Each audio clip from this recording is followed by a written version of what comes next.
حسین و حسن فاطمہ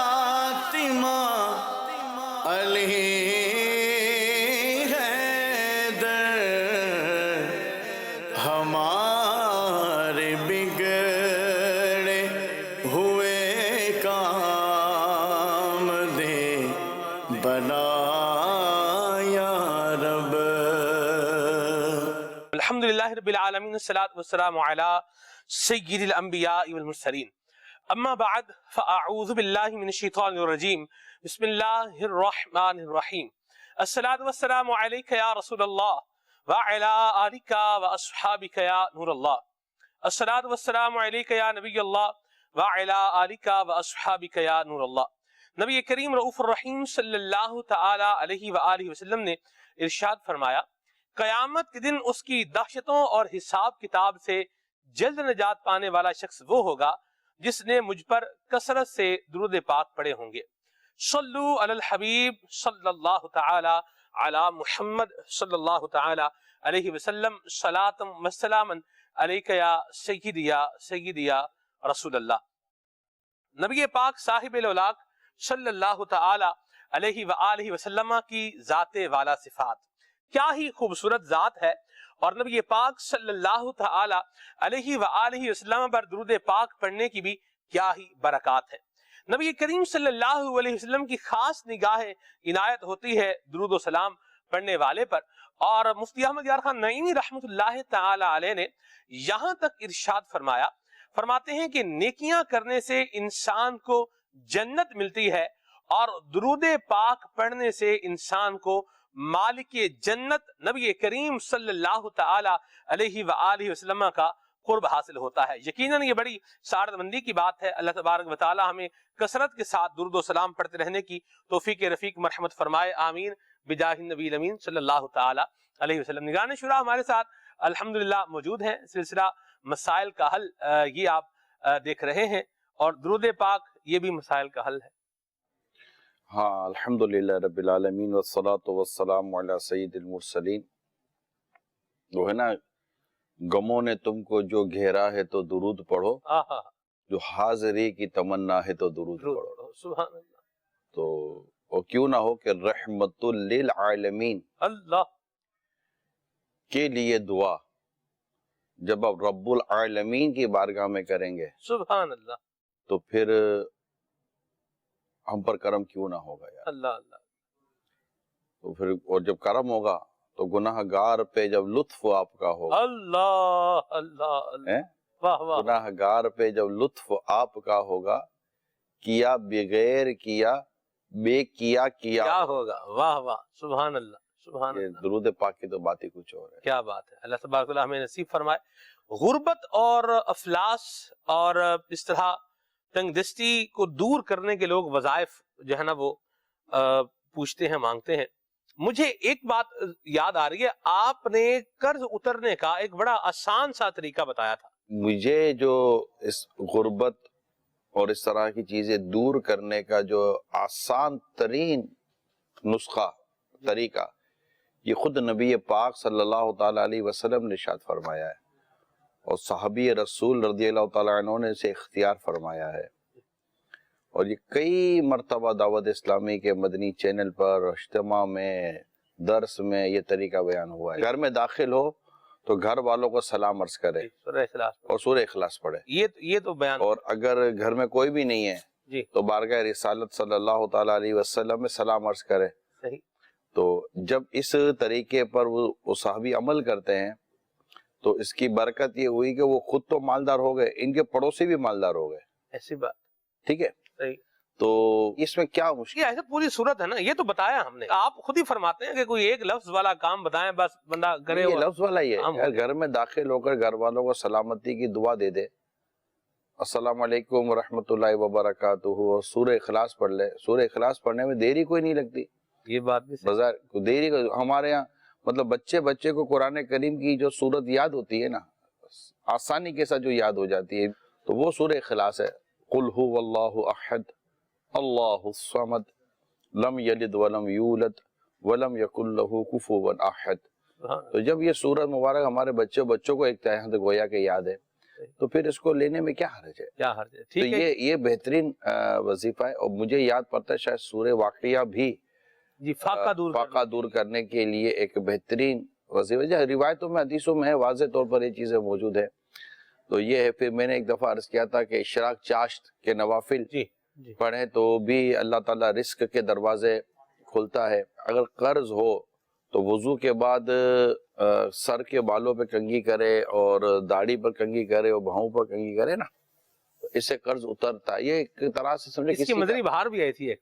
ہاں کسی کا تجربہ ہوگا تو اس نے کہیں شاید بیان کیا تو میں نے یہ کیا تھا تو مجھے تو اس سے فرق پڑا تھا. تو یہ سب ہے. اب جس پر آتی ہے پڑتی ہے پھر آجی اس کو آپ یہاں سے مطلب کہ کئی کلومیٹر دور آنے جانے کا بھی بتا دو گے تو کر لے گا کہ یار ہاں. مطلب یہ اصل میں نا رزق بڑھانے کا، پیسے بڑھانے کا، مالدار بننے کا عموماً جو وظیفہ یا ہم طریقہ یا کچھ اس کا افعال اور اعمال بیان کرے نا تو یہ لوگ اکیلے نہیں کرتے، پورے گھر کو کروا ڈالتے ہیں کہ یار میں کروں گا تو شاید اتنا آئے گا، تم سب مل کے کرو تو شاید زیادہ آ جائے گا. تو اس میں شاید دلچسپی لوگوں کی بڑھ جاتی ہے. تو یہ ہوتا ہے. لیکن جو زیادہ تکلیف میں ہوتا ہے وہ زیادہ کرتا ہے. اب جیسے ڈاکٹر صاحب کسی بیمار کو کہہ دیں کہ یہ پڑھو گے تو صحیح ہو جائے گا تو وہ باقاعدہ پڑھنا شروع کر دیتا ہے. تو یہ بعض اوقات تو وظائف ایسے ہیں جن کے کرنے میں مجھے تو فائدہ ہی نظر آتا ہے. میں تو کہہ سکتا ہوں کہ شاید رات کے اندھیرے میں جاؤں یعنی تاخیر سے جاؤں کہ جلدی جاؤں. ہم تو نارمل اسپیشلی جب رات کو میں گھر جاتا ہوں میکسیمم تو عادت ہے یوٹیلائز کرنے کی، مطلب اس پر عمل کرنے کی. اور گھر سے باہر نکلتے ہیں تو گھر سے باہر نکلنے کی جو دعا ہے بسم اللہ توکلت علی اللہ لا حول ولا قوت الا باللہ العلی العظیم، تو یہ دعائیں ہیں. یہ تو مطلب ایسا لگتا ہے جیسے یہ پڑھے بغیر کچھ کمی رہ گئی ہے اور ڈر لگتا رہتا. سیدھی بات یہ ہے. اسی طرح کہیں نکلیں اور جیسے کہ آپ کو کوئی خوف ہے، میں آپ کو چند چیز عرض کر دیتا ہوں. آپ کو کوئی خوف ہے، ڈر ہے یار کچھ ہو جائے گا، یعنی دشمن کا ڈر ہے تو سورہ قریش پڑھ لیں. لِإِيلَافِ قریش، یہ الحمدللہ میل سنت کے ساتھ بھی ہمارا معمول ہم پڑھتے ہیں. جب آپ کسی زمین پر اترتے ہیں کسی نئے ملک میں، نئے شہر میں، تو یہ دعا پڑھ لیا کریں اعوذ بکلمات اللہ التامات من شر ما خلق. 3 دفعہ پڑھ لیا کریں اعوذ بکلمات اللہ التامات من شر ما خلق، اعوذ بکلمات اللہ التامات من شر ما خلق.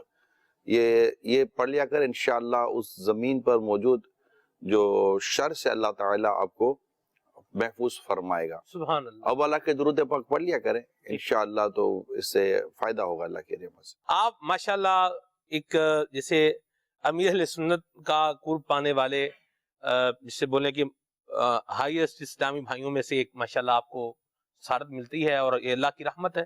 مالک جسے چاہے عطا فرمائے. برکت کی دعا بھی کرنی چاہیے، اللہ اور برکت دے اس میں. ایک تو یہ ہے آپ کا ایک پہلو مرید والا ہے، ارادت والا ہے. دوسرا پہلو ایک سسٹم کے ہیڈ والا بھی ہے کہ آپ ایک پورا جو دعوت اسلامی کا سسٹم ہے، میکینزم ہے، اس کے آپ ہیڈ بھی ہیں.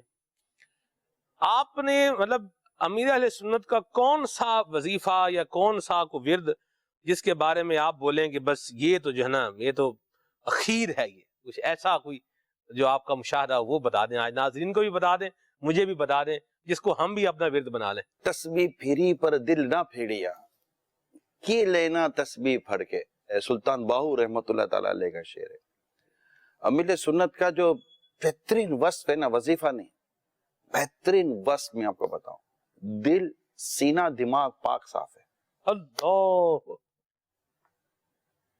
بس اس کو پکڑ لیں. میں بھی اس کو پکڑوں، آپ اس کو پکڑیں. یہ ریاضتیں، یہ وظائف، یہ دعائیں، یہ عبادتیں سب کام دیں گی اگر دل صاف ہے، سینہ صاف ہے، دماغ صاف ہے. یہ پاکیزگی ہے اس کے اندر امت کا درد ہے. اس میں کوئی کھوٹ نہیں ہے. اس میں ڈر ہے خدا کا، خوف ہے خدا کا، حقوق العباد کا احساس ہے، حقوق اللہ کا احساس ہے، اور ایک قیامت کا خوف ہے.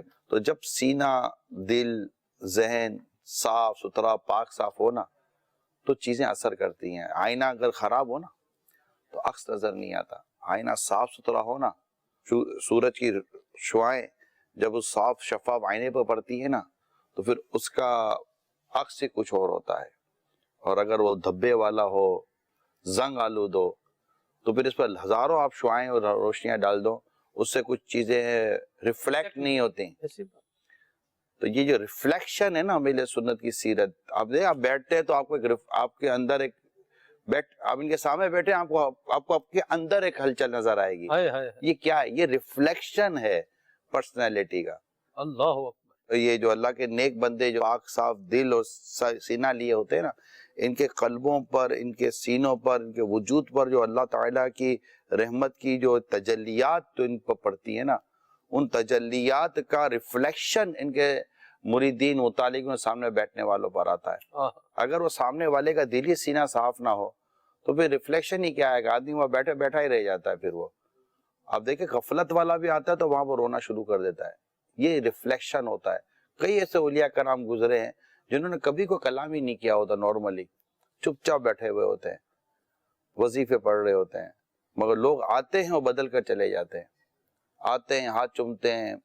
یہ نمازوں کا یہ لوگ نمازیں بھی پڑھ لیتے بزرگان دین، ان کو کہہ رہا ہوں، لیکن یہ کوئی اتنا خاص کوئی ڈسکشن نہیں کر رہے ہوتے.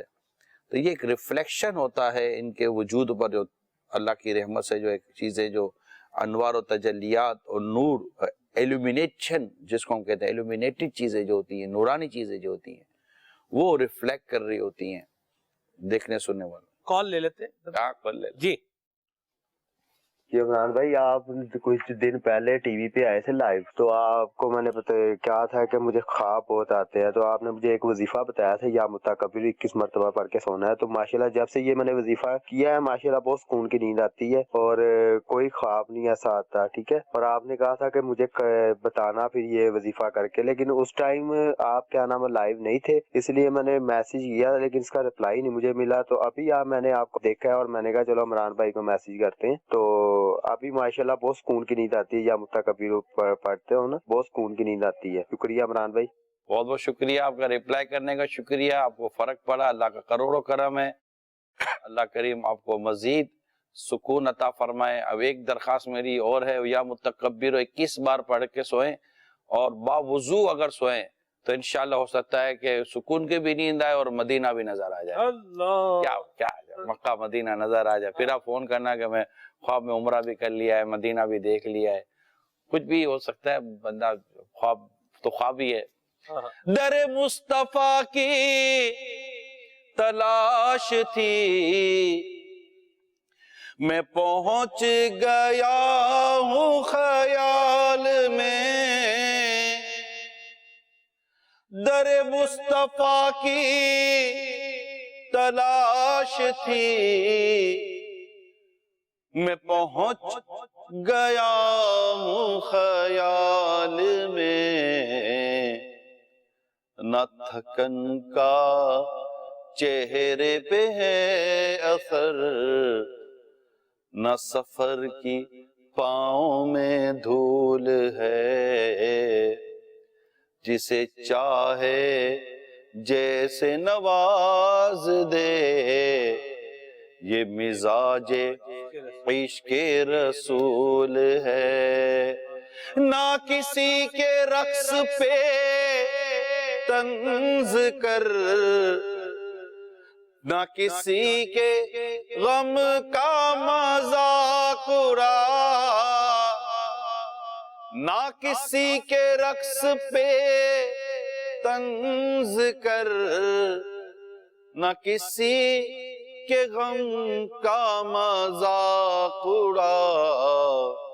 جسے چاہے جیسے نواز دے، یہ مزاج عشق رسول ہے. ماشاءاللہ، مبارک آپ کو، سکون کی نیند مبارک. یہ بھی بڑی نعمت ہے، پیسوں سے نہیں ملتی. ڈاکٹر صاحب کیا کہتے ہیں؟ سکون کی نیند. کوئی کہے کہ میں سکون سے سو رہا ہوں، اللہ اللہ. آپ کے پاس تو پیشنٹ بھی آتے ہوں گے، آپ تو برین کو دیکھتے ہو.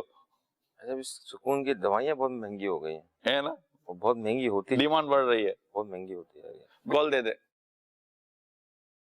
مسائل کا حل، نگرانی شورا کی آمد. مرحبا یا سیدی، ہم مسائل پر تو آپس میں گفتگو کرتے ہیں، لیکن حل کے لیے اگر ایک شخص کوشش کرے اور اگر سب اس کوشش میں اس کا ساتھ دیں تو اس کی کیا برکت ہے۔ بے حساب مغفرت کی دعا فرما دیجیے۔ میرا خیال ہے شہزاد بھائی ہیں جو ضیاء کوٹ سے کال کرتے ہیں نا، جی جی ان کی آواز شہزاد بھائی اللہ آپ کو خوش رکھے، ماشاءاللہ آپ کنٹینیو ہمارے سے کال کرتے ہیں، لیکن آپ جب بھی کال کرتے ہیں آپ پرابلم پر ہی زیادہ فوکس کرتے ہیں، تو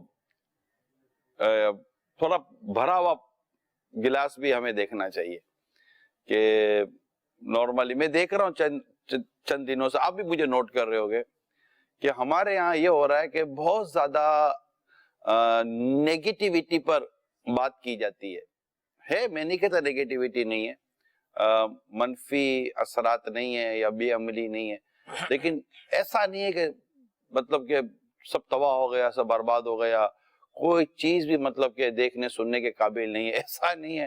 مطلب یہ کہ اگرچہ میں نہیں کہتا کہ آدھا گلاس بھرا ہوا ہے، لیکن 25% بھی گلاس بھرا ہوا تو ہے، لیکن اب جب بھی دیکھو خالی گلاس نظر آئے سب کو۔ خالی کی بات ہی کریں گے، جب 25% بھرا ہوا ہے تو اس کی 25% ہی بات ہوگی نا، 75% تو پھر بھی خالی کی ہی بات ہوگی۔ لیکن یہ کہ یہ ایک کہنے کو تو کہہ سکتے ہیں نا کہ یار 25% گلاس بھرا ہوا ہے، کہنے کو تو کہہ سکتے نہیں کہہ سکتے، پیاسے آدمی کے لیے 25% گلاس بھرا ہوا بھی ایک مطلب کہ زندگی کی اس کے اندر بھی ایک رمک چمک امید ہے یا نہیں ہے؟ جی بالکل ہے نا۔ اب وہ بیچارے جیسے ویسے ہی تکلیف ہو کے مر رہے لوگوں کو پانی بھی ختم ہو گیا، ایک قطرہ نہیں ہے، تو یہ ہے۔ اللہ کا آپ کو خوش رکھے، سلامت رکھے۔ ماشاءاللہ شہزاد بھائی آپ بہت ہمیں دیکھتے رہتے ہیں، سنتے رہتے ہیں، ہمیں کال کرتے رہتے ہیں، یہ بھی ایک ہمت کی بات ہے کہ ہر بات ہر سلسلے میں کوئی نہ کوئی سوال ذہن میں آ جانا، تو اللہ آپ کو اس کا اجر عطا فرمائے۔ مسائل کا حل دیکھیں، عمل کرنے میں یہ دوائی لے کر بندہ شفا نہیں پاتا، دوائی کھا کر بندہ شفا پاتا ہے، تو حل اس لیے دیا جاتا ہے کہ تاکہ اس کو آپ اپنی طبیعت میں حل کریں، پھر انشاءاللہ سر آئے گا۔ جی کال دیں۔ مدنی چینل میں ایک مسئلے میں کشمکش میں ہوں، دبئی میں واجد حسین میرا نام ہے، تو یہ نماز میں سجدے میں اور رکوع میں جب یہ تسبیح ہے یہ سبحان ربی ہے یا ربے ہے، یہ کنفرم کر دیں سبحان ربی یا العظیم ہے یا سبحان ربے یا العظیم ہے۔ میں تو استغفار کر رہا ہوں، استغفار صحیح ہے یا استغفار؟ ربی الاعلی، با کے نیچے زیر ہے، ربی ربی، با مشد تشدید بھی ہے اور با کے نیچے زیر ہے، اور استغفار ہے، الف حمزہ ہے، اب وہ حمزہ ہو گیا، اس کے نیچے زیر ہے، ٹھیک، اور تا کے نیچے بھی زیر ہے، استغفار استغفار بھی غلط ہے، ہاں، استغفار بھی غلط ہے، ہاں جی استغفار بھی غلط ہے، استغفار استغفار استغفار، جی اچھا غین غاف بھی نہیں ہے، استغفار نہیں پڑھیں گے، غین پڑھیں گے۔ اس میں یہ لفظ جب بولا جائے گا استغفار، اگر کوئی پڑھتا ہے جیسے استغفر اللہ، اس ٹائم کیا پڑھا جائے گا؟ تو وہ تو توب الی اللہ استغفر اللہ لگے، یہ استغفر اللہ پڑھا جائے گا، اور جب یوں پڑھا جائے گا تو اصل ورڈ استغفار ہے، جی جی اور جب پڑھا جائے گا تو استغفر اللہ استغفر اللہ نہیں پڑھا جائے گا، استغفر اللہ پڑھا جائے گا، یہ اصل ورڈنگ ہے۔ اس میں ایسا جو ایشو مجھے لگ رہا ہے یہ معروف اور مجہول پڑھنے کا لگ رہا ہے۔ بعض اوقات ایسا ہوتا ہے کہ میرے ذہن میں تھا معروف اور مجہول، لیکن معروف اور مجہول ابھی سمجھانا مشکل ہو جائے گا۔ جی بڑا آسان سا ہے، بعض آپ تو پڑھے ہوئے تو آسان ہے نا، ابھی ہم مطلب جو جن کو نہیں، معروف اور مجہول ہی لوگوں کے لیے نیا ورڈ ہوگا، اس لیے میں نے اس کو نہیں کیا۔ اب یہ جب پڑھنے کے قرات کریں گے تب آئے گا ہم وہ جو پہلے جو ماسیاں پڑھاتی تھی نا بھائیاں، تو یہ مجہول پڑھاتی تھی، تو اب یہ پوری بحث سمجھانی پڑے گی مجہول و معروف کیا ہے، اس لیے مجھے تھا ذہن میں یہ مجہول و معروف کا، میں نے قصدن اس کو نہیں چھیڑا۔ ٹھیک ہے مدینہ اچھا یہ ایک اور بات بتا دیں، چلیں بات چل نکلی ہے۔ بعض اوقات یہ ذہن بندہ یار وظائف جو پڑھنے ہیں نا، بندہ وظیفہ پڑھ رہا ہے یا کچھ ذکر اذکار کر رہا ہے، تو بس جیسے بھی ہے بس بندہ کرتا ہی جائے، اس پر کیا کہیں گے آپ؟ جو کر تو رہا ہے نا، بھی لگا تو ہوا، دیکھیں کچھ ایفرٹ تو کر رہا ہے نا، ویلا نکھٹو فارغ تو نہیں بیٹھا ہوا۔ نہیں ایفرٹ صحیح کرے گا نا. اب کسی کو آپ آٹا اور پانی دے دو اور آٹا گوند دے تو آپ بولو یار گوند تو رہی ہے نا آٹا, پانی پر پانی مارے جا رہی ہے, روٹی تو بننے کا نام نہیں لے رہی ہے. تو ہر چیز اپنے طریقے کے مطابق ہو. جس طرح آپ اپنے اناج کو اور اپنی چیزوں کو ضائع نہیں کرتے تو اپنے وقت کو کیوں ضائع کر رہے ہیں؟ واہ واہ کیا خوبصورت بات ہے. مدینہ مدینہ. جی کال. میرا نام محمد عمران شاہد ہے, میں ضلع افسان پر بات کر رہا ہوں. میرا سوال یہ ہے کہ مجھے 1.5 سال سے بڑی آنت کا السر ہے اور تقریباً میرا 25 کلو وزن کم ہو گیا. دعائیں بہت ساری کھائی ہیں, دیسی بھی, ہومیوپیتھک بھی, انگریزی بھی, لیکن مجھے آرام نہیں آ رہا. تذابیت معدے میں بہت زیادہ رہتی ہے. برائے مہربانی کر اس کا کوئی حل بتا دے اور نگران شورا سے عرض ہے کہ میرے لیے دعائیں صحت فرما دیجیے. السلام علیکم ورحمۃ اللہ وبرکاتہ. السلام ورحمۃ اللہ وبرکاتہ. اللہ کریم آپ کو صحت اور تندرستی دے. میرے غوث پاک کا مہینہ ہے, میرے پیارے غوث پاک کا واسطہ صدقہ اللہ آپ کو صحت دے, تندرستی دے, سکون بھری, نیکیوں بھری, راحتوں بھری طویل زندگی عطا فرمائے. اور انشاءاللہ اس کا روحانی علاج اور میڈیکلی طور پر بھی ہم اس کی رائے لیتے ہیں, مگر میری درخواست یہ ہے کہ غذاؤں پر بھی ضرور غور کیجئے گا کہ ایسی غذائیں اگر کھائی جا رہی ہیں جس سے مطلب کہ وہ پرابلم میں اضافہ ہو جاتا ہے. بعض اوقات لذتوں کے پیچھے پڑھ کر ہم اپنی بیماری کی تکلیفوں کی پرواہ نہیں کرتے. تجربہ یہی ہے کہ کھانے کی لذت وقتی ہوتی ہے مگر اس کے وجہ سے ہونے والی بیماری کی تکلیف طویل ہوتی ہے اور وہ افورڈیبل نہیں ہوتی سم ٹائم. تو میری درخواست یہ تمام مریضوں سے, ان کے لیے بھی صرف عرض نہیں کر رہا, تمام مریضوں سے کہ جو اس طرح کے پرابلمز کا شکار ہوتے ہیں, سب سے زیادہ جس چیز کو احتیاطی طور پر بیان کیا گیا ہے میڈیکلی طور پر بھی اور حکمت کے طور پر بھی, وہ غذا ہے. غذا کو ضرور آپ نوٹس کیا کریں, اس کو اگنور نہ کریں. اگنور بالکل غذا کو نہ کیا کریں کہ غذا سے بہت فرق پڑتا ہے, اچھا بھی اور برا بھی. جی خلیل بھائی آپ کیا فرماتے ہیں؟ صاحب آپ نے بالکل درست فرمایا. اس طرح کے جو مریضوں کا جو مشاہدہ رہا ہے وہ ایسا ہے کہ کچھ دن دوا استعمال کرتے ہیں, جب دیکھتے ہیں کہ کچھ بہتری محسوس ہونے لگی تو پرہیز کی طرف سے ہاتھ ہٹا لیتے ہیں. تو پھر وہ یہی ہوتا ہے کہ پھر وہ کچھ تھوڑا بہت فائدہ ہوا تھا تو مزید جو ہے پھر دوبارہ معاملات خراب ایسے ہو جاتے ہیں کہ پھر اس کو سنبھالنا بھی مشکل ہو جاتا ہے. تو آپ نے بہت اچھی بات ارشاد فرمائی کہ بعض پرابلم ہوتے ہیں ڈاکٹر صاحب خلیل بھائی کہ اب وہ جب انسان کو جب لاحق ہو جاتا ہے, نہیں لگ جاتا ہے نا, تو پھر دواؤں سے اس کو کنٹرول کیا کم تو کیا جا سکتا ہے, لیکن وہ ایس سچ کہ پراپرلی مکمل طور پر وہ پھر جڑ سے اکھاڑنا اس کے لیے اتنا آسان نہیں ہوتا. اور اگر وہاں پر اگر آپ نہ کریں, یہ احتیاط چھوڑ دیں, تو وہ چیزیں دوبارہ گرو کر رہی ہوتی, کیونکہ وہ دوائی کی وجہ سے ہی دوا نے ان کو قابو کیا ہوا ہوتا ہے, دوا نے قابو کیا ہوا ہوتا ہے اور پرہیز نے ان کی لگام کھینچی ہوئی ہوتی ہے. اب آپ دوا چھوڑ کر جب پرہیز کی لگام ڈھیلی کر دیں تو پھر وہ بیماری پھر اوت کرتی ہے, ایسا ہے نا.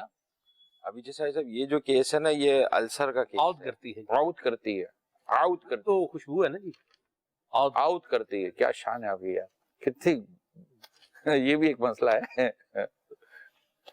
یہ جیسے کیس ہے نا, یہ السر کا میدے کا بھی السر ہوتا ہے. السر مطلب یہ ہوتا ہے زخم بن گیا میدے میں. دوسرا اب ان کا جو کیس تھا وہ بڑی آنت کا السر, یعنی بڑی آنت میں بھی زخم بن جاتا ہے. اب جیسے جب زخم بن جاتا ہے, زخم بننے کی جو وجوہات ہوتی ہیں, مسالے والی چیزیں, کولڈ ڈرنک کا استعمال, چائے کا استعمال, بے احتیاطیاں, بد پرہیزیاں. اب اس کے بعد جو میڈیسن دی جاتی ہیں اس زخم وغیرہ کو ہیل کرنے کے لیے, یہ تیزابیت کا لیول تھوڑا کم کر دیتی ہے. زخم تو میدے کے اندر ہے اور چھوٹی آنت کے اندر ہے, اس کے اندر جا کے تو کوئی ٹاپیکل یا اوپر سے دوا لگ نہیں سکتی. میڈیسن صرف سپورٹیو کام کر رہی ہوتی ہے, ہیل نہیں کر رہی ہوتی ہے. ہیلنگ ہوتی ہے نیچرلی, مطلب خود باڈی کا جو اپنا عمل ہے ہیل ہونے کا, وہ جتنا ڈوریشن لیتی ہے وہ کم ہوئے 40 دن یا 60 دن ڈیپینڈ کرتا ہے. اور یہ سارا ڈیپینڈ کرتا ہے آپ کی پرہیز کے اوپر. جتنا آپ زخم پر نمک ڈالو, زخم پر آپ تیزابیت ڈالو, زخم پر آپ اس طرح تو زخم پکتا ہی ہے. کیسے ہیل ہوگا؟ پھر آپ دن میں ایک دفعہ ٹیبلٹ لے لیں گے تو وہ ٹیبلٹ وہ سفیشینٹ تھوڑی کہ آپ کے اس زخم کو. میدے کا السر, چھوٹی آنت کا السر بہت زیادہ کامن ہے, آئے دن کامن ہے. اس کا مین جو ہے نا مین کنسیپٹ وہ پرہیز ہے, جیسا صاحب نے بھی بیان فرمایا. پرہیز کے بغیر, کیونکہ ہم زخم جیسے اسکن کے اوپر لگ جاتا, ہم بینڈیج کر سکتے ہیں, میدے میں ہم کیا کریں گے؟ کچھ بھی نہیں کر سکتے. جو چیز ہم لے رہے ہیں کھانے پینے کی مسالے والی چیزیں ہو گئیں. بعضوں کو جو ہے نا منہ میں چھالا ہو جاتا ہے اور چھالا ختم نہیں ہو رہا ہوتا. ایک تجربے کی بات عرض کر رہا ہوں. آئی ڈونٹ نو کہ میڈیکل یا حکمت اس کو کتنا آن کرتی ہے کہ جب آپ کو منہ میں چھالا ہو جائے, چھالا خود ایک زخم ہے جی, ایک زخم ہے.